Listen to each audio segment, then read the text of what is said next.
सर्व शिक्षकांना हा प्रश्न पडलेलाच असेल की फेलोशिप म्हणजे काय असतं बुवा? आणि ती फेलोशिप मिळवायची असेल तर काय केलं पाहिजे.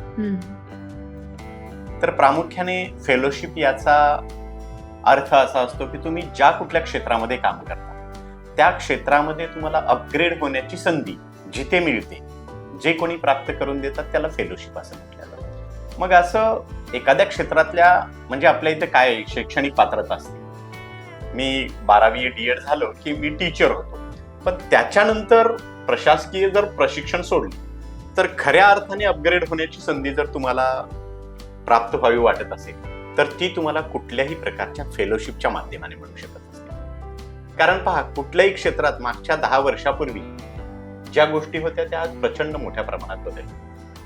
मात्र शिक्षण क्षेत्रामध्ये असं झालं की 10 वर्षापूर्वी मी ज्या पद्धतीने शिकवायचो त्याच पद्धती आजही शिकवल्या जातात. आणि ही पद्धत जर बदलावायची असेल तर ती बदलण्याची संधी म्हणजे फेलोशिप आहे.